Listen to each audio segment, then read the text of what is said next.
Hi everyone, welcome back to my YouTube channel. So in today's video I'm going to be testing out the Gopro 8. I'm going to take it outside, but I'm going to use it as a photo camera rather than a video camera.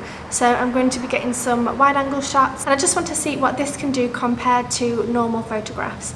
I'm not going to compare it to anything in particular. I'm just going to go out and see what shots I can get with the wide angle lens and see how easy it is as a camera to use. I'm then going to come back and edit the photographs and see what we got. So let's see what I can get with the GoPro 8. So it's been about a week or a week and a half since I went out with the GoPro and took some photographs to test it out as a travel camera. I just want to give you a quick review before I go ahead and show you the photographs that I took. I will say I found it a little bit slow considering how quick things like smartphones and cameras and things are these days. I don't really understand why this is so slow. Obviously it's a tiny device and there's a lot of technology in here, but I did find it lagged quite a bit to be able to take photographs and switch between the different lenses. In terms of the lenses, so the wide lens is 16 to 34, and I will say that is particularly wide. It's super wide. It's not really my cup of tea. I prefer the second lens, but I prefer more lenses where it kind of looks like what you can see to the human eye. I'm not super into really distorted images. Although I do think that with the right background and the right settings, the wide could be awesome. I just think that for what I was doing, taking photographs of the path and of the building, I just don't quite think it was necessary particularly. I don't particularly like the outcome. I do think it would be good for buildings where you want to photograph the floor and the whole building and the sky and trees and things. It definitely does have its uses, and I definitely do think it would be good for landscapes and for travel photography, like on top of a mountain, to see the whole view. That would be epic. But for some of the photographs, which I'll talk you through, I didn't particularly like the way that it looked. The linear lens is 19 to 39 millimeters. This is the one that I preferred the most. It was wide enough, but it wasn't distorted and super fisheye wide. This is probably the one that I would use the most if, for example, my phone ran out of battery or if I just wanted to get a different shot. So the linear lens was my favourite. And then the last lens was the narrow lens, which is 27 millimeters. This one, I mean, it's fun to have all three lenses within this small camera. I do think that the narrow lens is good if you want to zoom in a tiny bit on something, if you want to crop in and, you know, just focus on a certain section of the photograph rather than having super wide, because the difference between all three lenses actually is pretty vast. You will see that when I show you the photographs, how different they are. So I do think that the narrow lens has its place on the camera. I do think it's good to have all three. I just think that me personally, I would probably only really use the linear. Again, the wide angle would be perfect and amazing for landscapes, but for buildings and for palm trees, and you'll see from my photographs, it just didn't work amazingly, but that's probably my fault from like a creative standpoint rather than the camera itself. I must say, I love how small it is. I had this in my pocket and you couldn't tell that I had it with me, whereas my big camera and even this camera that I'm filming on, they're obviously a lot bigger and a lot more intrusive. So this could be great for travel and for videos where you don't want to be, you know, super in someone's face. You just want to stand here and film quietly without anybody really noticing. It would be amazing for that. So the size is definitely a plus. A couple of days ago I posted a video unboxing the GoPro Hero 8. So if you do want to check that out, I'll link it down below in the description box. And I also unboxed the bite mount, which we will use for paddleboarding. And I also included some footage from our paddleboarding trip on the video, so if you want to see how this videos, that's a really good one because I didn't edit the videos at all, it's just shot out of camera. And I talk a little bit about what's included in the box and some basic information. If you do also want to buy the GoPro, I will leave links down below, so you can click on there and shop the GoPro yourself so you can try this out for yourself. So now I'm going to get into talking about the photographs and the photographs that I took and what I think of them, what I like, what I don't like. I have edited the photographs slightly, so I've changed the colours a little bit. I've made them a bit brighter. I've made the blues a little bit nicer blue, but I haven't highly edited them. They're not super dramatically different. They're just a little bit improved because I felt that was only fair really to improve the photographs, and I can give them a fair rating rather than the raw images. If you would like me to do a video comparing the raw photographs to the edit photographs, I can do that as well. Just let me know in the comments below. So starting off with the first photograph, this one is an apartment building in Surfside. So I stood just in front of the building on the path that leads along the beach. And as you can see, the distortion there is crazy along the bottom. I really don't like this image. I just think it's too dramatic. It doesn't look real at all for me. It's not my cup of tea. And then with the linear lens, this is the photograph that I got with that. So the whole time I stood in the same position and tried to point the camera in the same place, so that I just had 3 variations from the same position basically.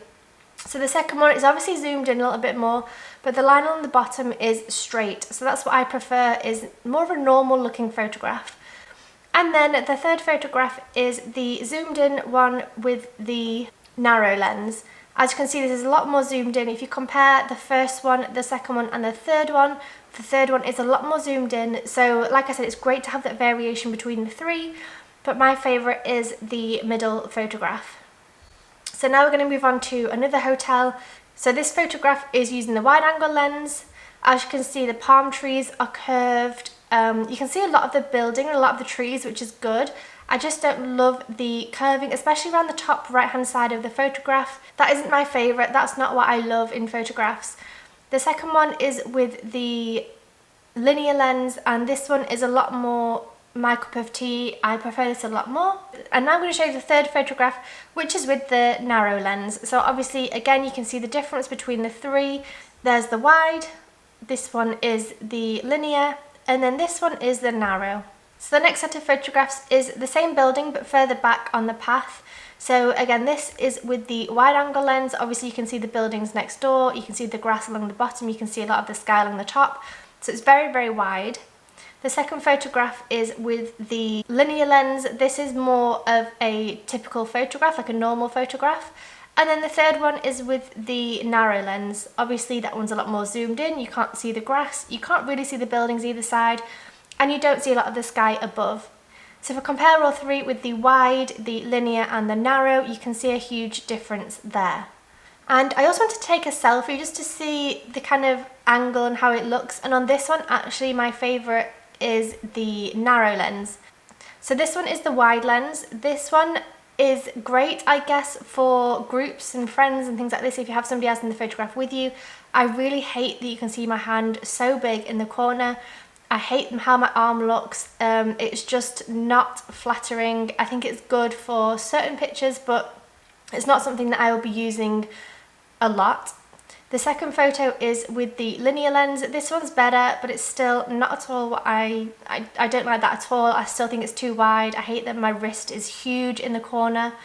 And then the third one is the narrow lens. This is my favourite for this one just because it's more cropped in.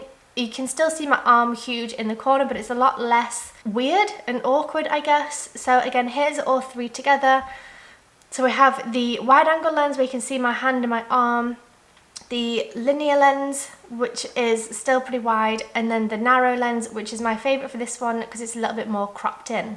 Here I took a photograph of the path. So this is the wide lens. As you can see, the building on the left hand side is super curved. Even the second building is pretty curved because it's obviously got that fisheye lens. It's trying to get as much in there as possible, and for me it's just too wide. The next one is the linear lens. This again is just more of a normal photograph. This is the kind of thing that I like, where the building looks straight, everything looks in proportion and normal. And the last one with the narrow lens, obviously this is a lot more cropped in. If you compare, again back to the first one, if you compare all 3 together, the difference between the first with this wide angle lens and the narrow lens is crazy. So again, it's so good that you get all 3 lenses with this camera. So I've got 2 more photographs to show you. This next one was just on the beach path. So there's the beach along the bottom, there's the palm trees either side, and the sky. This one is the wide lens. Obviously here you can see a lot of detail, you can see a lot of things going on in the photograph. The second one is with the linear lens, and again it's a bit more cropped in. You can see a tiny bit of the leaves on the top right corner, a bit of the sky and a bit of the bottom. And then the last one with the narrow lens is obviously very zoomed in. And the last photograph I want to show you is another hotel. Again, here you can see a lot of the path. You can see the path all the way on the right hand side. You can see the top of the building and you can see the grass along the bottom. And then with the linear photograph, you cannot see the top of the building. You can't see the whole path all the way around the right hand side, and you miss a bit of the grass there on the bottom left. And finally with the narrow lens, this one is cropped in loads. Like I said, it's great to have all three, but it's great to have the options to use all three. But to me, this one is a little bit too cropped in. So that is all the photographs I wanted to show you and to compare the different lenses from the GoPro Hero 8. Let me know in the comments below which lens is your favourite and would you buy a GoPro Hero 8? Do you think it's good as a camera, or do you think it's only good for videos and adventure sports? Please let me know, and if you enjoyed this video, please do give it a big thumbs up down below and subscribe for more videos. Thank you so much for watching, and I will see you in the next one. Bye!